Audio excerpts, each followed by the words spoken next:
أنا عملي بالسلك العسكري. تزوجت عمري 25 سنة. زوجتي أصغر من عندي ب5 سنوات. صار 10 سنوات إحنا متزوجين وعندنا أطفال 2. فترة التحاقي تعرفون يعني العسكري يطول، فتبقى زوجتي وحدها ببيتها وأنا عازل يعني وحدي. فتبقى زوجتي ببيتها أو تروح يم أهلها أهلي. هي زوجتي وأنا واثق بيها، يعني هي أم جهالي بعد، بمن أريد أثق، هي أم بيت بعد. فما أعرف شنو اللي يصير أو وين تروح وين تجي بهاي الفترة اللي أنا بالالتحاق. فبالآونة الأخيرة تفاجأت، يعني صار نوع من الإهمال، صارت ما تهتم لي. مو ذيك المرة اللي أنا تزوجتها وكانت مهتمت لي من أجي تتلقاني أو مهتمة ببيتها. اتصالها، حتى اتصالها يعني بديت أفتقد اتصالها وأني بالدوام.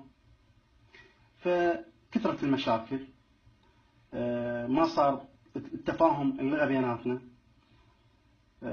دائما مشغولة بالمواقع، المواقع يعني التواصل الاجتماعي. دائما من احكياها انت ياما تحكين ويا اختي او مثلا ويا صديقتي، وما دايره بال ابد، ما دايرت لي بال. فظلت تطلب الطلاق من عندي يوم بعد يوم. فانا تفاجأت، يعني ما اعرف شنو هذا السبب اللي خلاها تطلب الطلاق من عندي وتخرب كل هاي الحياة اللي بيناتنا، اطفال 2، بيت. يعني ما اعرف، يعني تريد تخسرني بكل هاي السهولة وتخسر اطفالها.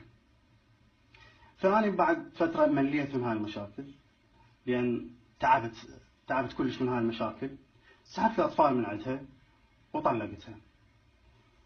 فظليت أدور يعني على سبب اللي خلاها تترك بيتها وتتركني، وشنو هذا السبب اللي فضلتها علي وعلى أطفالها. فاكتشفت أنه هي كانت تحب واحد عن طريق الفيسبوك، أصغر منها ب 11 سنة، وكانت تطب وتطلع وياه بالشقة وكل هذا وأنا بالدوام. أنا كنت أروح أجيب رزقي وشايل روحي بإيدي وما أعرف بأي لحظة أموت بخاطرها والخاطر الجهال. وبالتالي طبعا هو هذا حبيبها اللي فضلته علي، ضربها بوري وما أخذها وراح تزوج حبيبته طبعا اللي يحبها. ونصيحتي إلى يعني الكل شاب متزوج، انطي ثقة زوجتك، بس لا تنطي ثقة يعني أزيد من حدها، لأن راح توصل لهاي المرحلة.